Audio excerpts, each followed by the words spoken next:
বাদশা যুলকারনাইনকে আল্লাহ রাব্বুল আলামিন যেই ঘোড়াটা দান করেছিলেন, এই ঘোড়াটা এত দ্রুত গতিতে চলতো, এত দ্রুত গতিতে চলতো। বাদশা যুলকারনাইন যখন ঘোড়ার পিঠে সওয়ার হইতেন, ঘোড়ার পিঠে সওয়ার হয়ে যখন তিনি চাবুক মারতেন সামনে বাড়াবার জন্য, আল্লাহর কুদরত স্টার্ট হয়ে যেত। বাদশা যুলকারনাইনের ঘোড়াটা এক কদম সামনের দিকে বাড়াইলে 1200 মাইল সামনে চলে যেত। এক কদম সামনে বাড়াইলে 1200 মাইল সামনে চলে যেত। কিতাবের মধ্যে এসেছে বাদশা যুলকারনাইন এই ঘোড়ার পিঠে সওয়ার হয়ে তামাম পৃথিবীটা তিনি 4 বার ভ্রমণ করেছিলেন। কয়বার? 4 বার তিনি তামাম পৃথিবী ভ্রমণ করেছিলেন। তার সেই 4 বার ভ্রমণের মধ্যে 3টা ভ্রমণ কাহিনী আল্লাহ এই কোরআনে উল্লেখ করেছেন। শুনবেন? শুনতে রাজি আছেন? হ্যাঁ, বলবো নাকি অন্য আলোচনায় যাব? কোরআন থেকেই আমরা কথা শুনি, এমনি গল্প কিচ্ছা কাহিনী না শুনে আমরা সরাসরি কোরআনের গল্পগুলো শুনি ইনশাআল্লাহ। 3টা ভ্রমণ আল্লাহ তাআলা তাকে দিয়ে করেছেন, সফর করিয়েছেন। 3টা সফরের মধ্যে আল্লাহ তাআলার কাছে 3টা সফর এত ভালো লেগেছে, যার কারণে কোরআনের মধ্যে আল্লাহ তাআলা সেই সফরের কথাগুলো উল্লেখ করে দিয়েছেন। আল্লাহ তাআলা বলেন, হাত্তা ইযা বালাগা মাগরিবাশ শামসি ওয়াজাদাহা তাগরুবু ফি আইনিন হাবিআতিন ওয়া ওয়াজাদা ইনদাহা কওমা। আল্লাহ রাব্বুল আলামিন নির্দেশ দিলেন বাদশা যুলকারনাইন, এই পৃথিবীর মানুষগুলো তুমি একজন মুসলমান বাদশা থাকার পরে আমি আল্লাহ রাব্বুল আলামিনের নাফরমানি করবে, এটা হতে পারে না। যাও তুমি মাগরিবে চলে যাও, পশ্চিমে চলে যাও, পৃথিবীর একেবারে লাশ প্রান্তে চলে যাও। বাদশা যুলকারনাইন সাথী সঙ্গীদেরকে নিয়ে তিনি লাশ প্রান্তে চলে গেলেন, একেবারে মাগরিবে। এরপরে পশ্চিমে আর কোনো দেশ নাই। এখানে চলে যাওয়ার পরে তিনি বলতেছেন ওয়াজাদা ইনদাহা কওমা, ওই এলাকার মানুষদেরকে তিনি পেলেন ফি আইনিন হামিআহ, তারা সূর্যের পূজা করে। কিসের পূজা? কথা বলে না, কিসের পূজা? সূর্যের পূজা করে।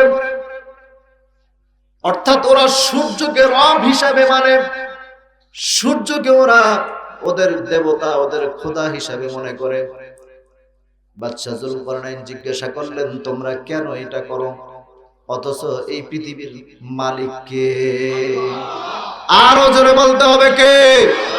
শাহাদাত আঙ্গুলটা আসমানের দিকে উঠায় বলেন কে? তামাম পৃথিবীর রাজত্ব কার?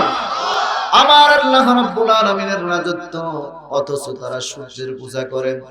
বাদশা যুলকারনাইন বললেন, না না, তোমরা এটা করতে পারবা না, তোমরা এখন থেকে মানবা আমার আল্লাহ এক আল্লাহ, তার কোনো শরীক নাই। বাদশা যুলকারনাইন চলে গেলেন, ওদেরকে বোঝানো শুরু করলেন। দেখা গেল ওরা কেউ বুঝতেছে, কেউ বুঝতেছে না। কিছু লোক আছে না একেবারে বেশি অন্ধ। যেমন আমি একটা লোক দেখেছিলাম, তারে যদি জিজ্ঞাসা করতাম যে আপনার পরিচয় দেন, লোকটা মারা গেছে, আল্লাহ তারে মাফ করুন, সেই লোকটা আমার সামনে বেশ অনেকবারই সে এইভাবে পরিচয় দিত, আমার নাম অমুক, আমার বাড়ি এইটা, আমার নেতা শহীদুল আলম তালুকদার। এরপরে তার জাতির পিতা বঙ্গবন্ধু শেখ মুজিবুর রহমান, তার মূল ধর্ম আওয়ামী লীগ। নাউজুবিল্লাহ। ঠিক এইভাবেই আমি যেভাবে বলছি, একটা অক্ষর 19-20 হবে না, ঠিক এইভাবে সে তার পরিচয় দিত। যে কোনো অনুষ্ঠানে দাঁড়াইতো, সে এইভাবেই বলতো। এই লোকটা যদি সারা জীবনও সেজদায় পড়ে থাকে, তার সেজদা কোনো কাজে আসবে? কথা বলেন, কাজে আসবে? আল্লাহ হেফাজত করুন আমাদেরকে, এইরকম অন্ধত্ব থেকে আল্লাহ আমাদেরকে হেফাজত করুন, যেরকম আমিন। তো ওই রকম কিছু লোক ওই জামানায়ও ছিল। অনেকেই বাদশা যুলকারনাইন এত বড় একজন প্রভাবশালী বাদশা, তার দাওয়াত গ্রহণ করে নিয়েছেন, কিন্তু কিছু কিছু লোক তারা গ্রহণ করে নাই। আমি খুব সংক্ষেপ করে বলতেছি, আপনাদের অসুবিধা হচ্ছে? চলবে তো? আল্লাহ কবুল করুন। তো যখন দেখলেন কোন মানুষই সবাই করতেছে না, দিনের পথে আসতেছে না। মূল কারণ হলো ওই এলাকার মানুষ কেন সূর্যের পূজা করে। জিজ্ঞাসা করলেন, তারা বলল যে প্রতিদিন বিকাল বেলা যখন সূর্য অস্ত যায়, তো পশ্চিমের দেশগুলোতে ওই সময় সূর্য অস্ত যাওয়ার সময় সূর্যের তাপটা খুব প্রখর হতো এবং সমুদ্রের পানিগুলো গরম হয়ে যেত, আর ওই গরম হওয়ার কারণে সমুদ্রের মাছগুলো মরে যেত। সকালবেলা তারা দেখতো মরা মাছগুলো ভেসে ভেসে নদীর পাড়ে চলে আসছে। তখন তারা মনে করতো এই সূর্য বিকাল বেলা অস্ত যাওয়ার সময় আমাদেরকে এই মাছগুলো হাদিয়া দিয়ে গেছে। মনে করতো সূর্য আমাদেরকে দিয়ে গেছে, আমরা সকালবেলা এখান থেকে মাছ নিয়ে খাই। তো ওরা মনে করতো যে সূর্যই তাদেরকে মাছ দেয়। আসলে মাছ দেন কে? এই মাছেরও মালিক কে? আল্লাহ। তো বাদশা যুলকারনাইন এদেরকে বুঝাইলেন, বুঝাইতে বুঝাইতে এক পর্যায়ে যারা বুঝলো তারা তো চলেই আসলো, যারা বুঝলো না তাদের ব্যাপারে এখন কি করবেন, সিদ্ধান্ত তো নিতে হবে। তো আল্লাহর কাছে সিদ্ধান্ত জিজ্ঞাসা করতেছেন যে আল্লাহ, আমি কিছু কাজ করতে চাই এদের ব্যাপারে, আমার কাজগুলোকে তুমি একটু অনুমোদন দিয়ে দাও। আল্লাহর কাছে তিনি জিজ্ঞাসা করলেন। আল্লাহ বললেন, তুমি কি চাও, তোমার মত কি? বাদশা যুলকারনাইন বললেন, কুলনা ইয়া দাল করনাইনি ইম্মা আন তুআযিবা ওয়া ইম্মা আন তাত্তাখিযা ফীহিম হুসনা। আল্লাহ তাআলা এবার বাদশা যুলকারনাইনকে বললেন, যাও, তুমি যা করতে চাও আমি তোমারে সেটাই পারমিশন দিয়া দিলাম। অর্থাৎ তুমি যদি চাও যারা ঈমান আনে নাই এদেরকে হত্যা করে ফেলবা, আমি আল্লাহ তোমার এই ব্যাপারে কোনো অবজেকশন দেব না। পাওয়ার দিয়া দিবেন কে? আরো জোরে কোন কে? আল্লাহ পাওয়ার দিয়া দিবেন। আর আমগো দেশে যদি এইরকম পাওয়ার কেউ পাইতো, পাওয়ার লাগে না, এমনি বলে দিছে ফাঁকা শুধু গুলি করতে থাকো, মরে যে কয়জন মরুক, কিন্তু আমার ক্ষমতা চাই। ঠিক কিনা কোন? কথা বলেন ঠিক কিনা? এরকম বলছি কি বলে নাই? পাখির মতো গুলি করে করে মানুষদেরকে মারা হয়েছে। তো বাদশা যুলকারনাইন আল্লাহর কাছ থেকে পারমিশন পেলেন। আল্লাহ বললেন, তুমি এক কাজ করো, তুমি যেটাই করবা, যদি মাইরাও ফেলাও, শুলিতে চড়াও, আগুনে পুড়ায় ফেলাও, অথবা হত্যা করে দাও, আমি আল্লাহ তোমার এই ব্যাপারে ধরবো না। কিন্তু বাদশা যুলকারনাইন বললেন, না রব্বুল আলামিন, আমি এটা করব না। আমি কি করব? আল্লাহ রাব্বুল আলামিন বাদশা যুলকারনাইনের কথাটাকে কোট করে কোরআনের মধ্যে আল্লাহ উল্লেখ করে দিয়েছেন। আল্লাহ তাআলা বলেন, ক্বালা আম্মা মান যালামা ফাসাউফা নুআযিবুহু সুম্মা ইউরাদ্দু ইলা রাব্বিহি ফায়ুআযিবুহু আযাবান নুকরা ওয়া আম্মা মান آمن وعمل صالحا فله جزاء الحسنى وسنقول له من أمرنا يسرا الله أكبر বলেন।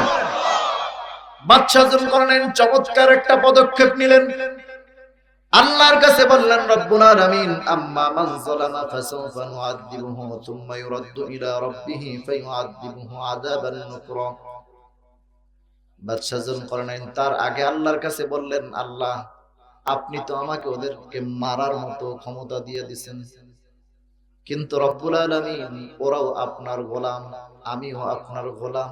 ঠিক কিনা কোন? বাদশা যুলকারনাইন বলেন, রব্বুল আলামিন ওরাও আপনার বান্দা, আমিও আপনার বান্দা। এক বান্দা হয়ে আরেক বান্দার বিচার যদি বান্দা করতে হয়, তাহলে আপনি রব। রব হলেন কেন? আমি যদি বিচার করি তাহলে আপনার কাজটা কি? সুবহানাল্লাহ। কত কথা, কত সুন্দর কথা বাদশা যুলকারনাইন আল্লাহর কাছে বললেন। আল্লাহর কাছে এত বেশি ভালো লেগেছে, কোরআনে আল্লাহ উল্লেখ করে দিলেন বাদশা যুলকারনাইনের কথাটা। আল্লাহ বলেন, ইম্মা আন তুআযিবা ওয়া ইম্মা আন তাত্তাখিযা ফীহিম হুসনা। আল্লাহ তাআলা এই কথাটা উল্লেখ করে বলে দিলেন যে বাদশা যুলকারনাইন নিজের এত বড় পাওয়ার পেয়েও তিনি তাকে মানলেন না, কাউকে মানলেন না। আল্লাহ বললেন, তুমি তাহলে কি করতে চাও? বাদশা যুলকারনাইন বললেন, আমার একটা পরিকল্পনা আছে। কি পরিকল্পনা। বাদশা যুলকারনাইন বলেন, রব্বুল আলামিন, এই দেশের মানুষগুলো সমুদ্রের পার থেকে মাছ খায়, এদেরকে আমি আর মাছ খেতে দিতে চাই না। বলে কি করবা? বলতেছে আমি এদেরকে কাজ শিখাবো, কৃষি কাজ শিখাবো, গবাদি পশু বিচরণ করা শিখাবো। এরা খেটে খাবে, নিজের খাবার নিজেরা তৈরি করে খাবে, মাছ এদেরকে আর খেতে দেব না। এই যে বিশাল বড় সমুদ্র, সমুদ্রের পারে আমি একটা বড় বেড়িবাঁধ বানায় দেব। কি বানায় দেব? বেড়িবাঁধ বানায় দেব। এই বেড়িবাঁধ বানানোর জন্য কিছু কর্মচারীর প্রয়োজন হবে। এই এলাকা থেকে আমি কর্মচারী করে নেব। তবে কর্মচারী যখন নেব, সবার জন্য বেতন নির্ধারণ করে দেব। যারা মুসলমান হবে তাদেরকে একটু বাড়ায় দেব, যারা মুসলমান হবে না তাদের বেতন একটু কমায়া দেব। আর কি করবা? দ্বিতীয় আর একটা কাজ করব, যারা মুসলমান হবে এদেরকে গবাদি পশু ডাবল দেব, যারা মুসলমান হবে না এদেরকে একটা একটা করে দেব। বলে আর কি করবা? এই বেড়িবাঁধ বানানোর জন্য কর্মচারীর প্রয়োজন হবে। ওই কর্মচারীদেরকে আমি বাদশা যুলকারনাইন একটা ইন্টারভিউর মাধ্যমে, তাদের বিজ্ঞপ্তির মাধ্যমে তাদের পরীক্ষা নেব। এরপর তাদের সিদ্ধান্ত হবে, চাকরি হয়ে যাবে। এইভাবে করে তাদের চাকরি নির্ধারণ করব, ইন্টারভিউ বোর্ড গঠন করব। প্রশ্নটা আমি নিজেই করব। সুবহানাল্লাহ কোন? আমি নিজেই প্রশ্ন করব। তবে কি প্রশ্ন করব? বাদশা যুলকারনাইন বলতেছেন, ওয়াসানাকুলু লাহু মিন আমরিনা ইউসরা। এদেরকে যারা মুসলমান হবে এদেরকে সহজ সহজ প্রশ্ন করব, যাতে করে এরা ইন্টারভিউতে পাস করে। আর যারা মুসলমান হবে না এদেরকে কঠিন কঠিন প্রশ্ন করব, যাতে করে এরা ইন্টারভিউতে পাস না করে। দেখা গেল বাদশা যুলকারনাইনের এই পলিসির কারণে পরবর্তীতে যারা মুসলমান ছিল না এরা চাকরি না পাইয়া নিজের অবস্থা খারাপ, ভালো চাকরির আশায় হলেও তাড়াতাড়ি মুসলমান হয়ে গেছে। সুম্মা আতবাআ সাবাবা, আল্লাহ পরে বলতেছেন সুম্মা আতবাআ সাবাবা। এক পর্যায়ে ওই এলাকার সব মানুষগুলো বাদশা যুলকারনাইনের অনুসারী হয়ে গেল।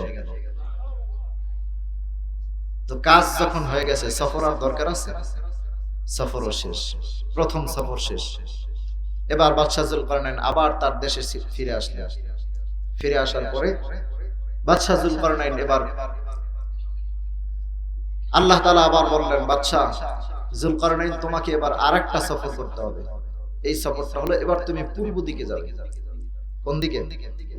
মাশরিক। আল্লাহ তাআলা বলতেছেন, হাত্তা ইযা বালাগা মাতলিআশ শামসি ওয়াজাদাহা তাতলু আলা কওমিন লাম নাজআল লাহুম মিন দুনিহা সিতরা।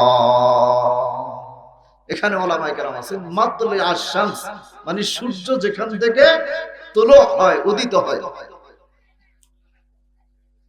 বাদশা যুলকারনাইন এখানে আবার চলে গেলেন। ওই এলাকায় গিয়ে দেখলেন আর একটা অবস্থা।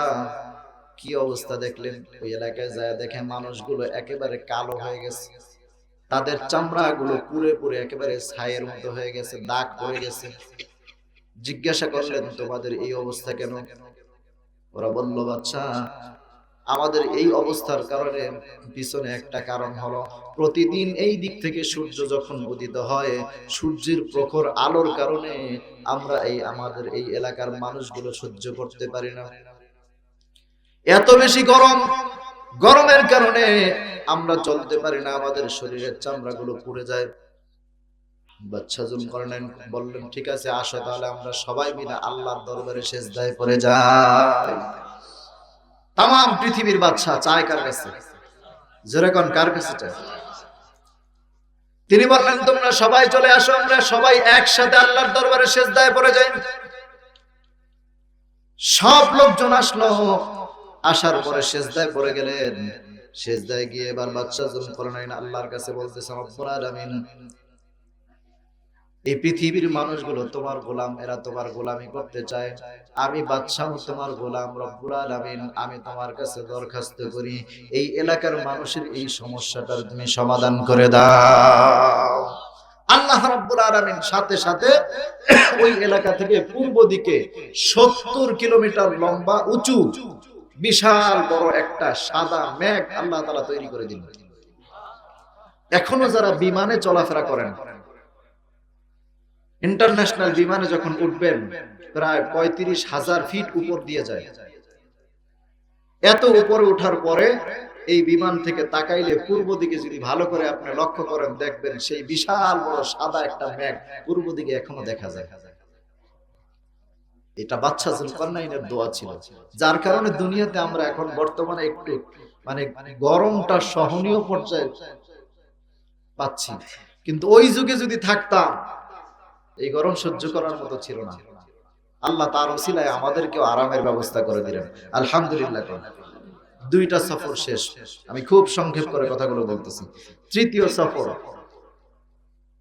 এবার তৃতীয় সফরের জন্য বাদশা যুলকারনাইন আল্লাহ তার নির্দেশ আগে করেন নাই, কিন্তু এই সময় দ্বিতীয় সফর করে আসার পরে বাদশা যুলকারনাইনের বয়স হয়ে গেছে অলরেডি 1600 বছর। কত বছর? আচ্ছা বলেন তো, যেই সূরার আমল করলে আগাম সংবাদ বোঝা যায় যে কবে মারা যাবে, ওই সূরায় যার ঘটনা উল্লেখ করা হয়েছে তিনিও তো একজন আল্লাহ ওয়ালা বাদশা। তিনি কি বুঝতে পারেন নাই যে আমার হায়াত শেষ? কথা বলে না, বুঝতে পারেন নাই? তিনিও বুঝতে পারলেন যে আমার আর হায়াত বেশি দিন নাই, আমি খুব তাড়াতাড়ি চলে যাব। এবার তিনি আল্লাহর কাছে বললেন, আল্লাহ আমি তো এই 1600 বছর পর্যন্ত তোমার দিকেই মানুষদেরকে ডাকলাম, চেষ্টা করলাম আমার প্রজারা যেন সবাই তোমার ইবাদত করে, যেহেতু এখনো সবাইকে পাই নাই, তাহলে আমার একটু দরখাস্ত, আমার আরো কিছুদিন হায়াত বাড়ায়া দাও, যাতে করে পুরা পৃথিবীর মানুষদেরকে আমি তোমার দ্বীনের উপরে রেখে যেতে পারি। আল্লাহ বললেন, তুমি যদি হায়াত চাও তাহলে একটা কাজ করতে হবে। কি কাজ করতে হবে? বাদশা যুলকারনাইনকে আল্লাহ তাআলা বললেন, তুমি যদি এবার হায়াত পেতে চাও তাহলে তোমাকে প্রথম কাজ হলো এখান থেকে একেবারে উত্তর মেরুতে চলে যাবে। কোথায়? উত্তর মেরুতে যাওয়ার পরে ওখানে গিয়ে দাঁড়াবে। দাঁড়ানোর পরে দেখবে একজন ফেরেশতা তোমার কাছে আসবে, এসে তোমাকে একটা পাথর দিবে। কি দিবে? ওই পাথরটা নেওয়ার পরে সামনে যখন বাড়াবা, ওই জায়গায় 70 মাইল লম্বা একটা জায়গা আছে। কত মাইল? 70 মাইল লম্বা একটা জায়গা আছে। ওই জায়গার ভিতরে বছরে 1 মিনিটের জন্য সূর্যের আলো পতিত হয়। কয় মিনিট? 1 মিনিট, মাত্র 1 মিনিট সেখানে সূর্যের আলো পড়ে, এরপরে আর সূর্যের আলো সেখানে পতিত হয় না। সুতরাং এই 70 মাইল লম্বা জায়গা তুমি কি করতে পারবা না? একা যাইতে পারবা না, অন্ধকারে যাইতে পারবা না। তো তুমি যখন ওখানে যাবে, যাওয়ার পরে একজন ফেরেশতা এসে তোমাকে একটা পাথর দিবে।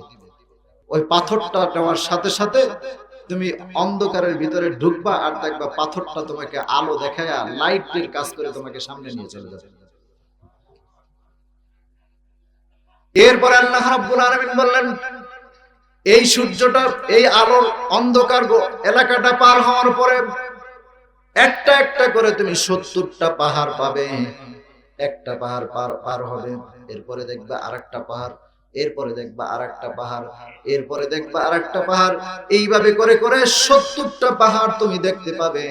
70 নম্বর পাহাড়ের কাছে যাওয়ার পরে তুমি এবার দেখবা, তোমার এই পাথরটা দেখাবা, একজন ফেরেশতা আসবে, তিনি একটা পেয়ালা নিয়ে আসবেন। কি নিয়ে আসবেন? একটা পেয়ালা নিয়ে আসবেন। ওই পেয়ালাটা তিনি তোমাকে দিবেন, পাথরটা দেখানোর সাথে সাথে দিবেন। দেওয়ার পরে তুমি তাকায় দেখবা 70 নম্বর পাহাড়ের পাদদেশ দিয়ে 4টা ঝর্ণা প্রবাহিত হয়। কয়টা? 4টা ঝর্ণা প্রবাহিত হয়। আল্লাহ বলে দিলেন, বাদশা যুলকারনাইন, ওই 4টা ঝর্ণা আমি আল্লাহর জান্নাত থেকে দুনিয়ার মধ্যে এসেছে।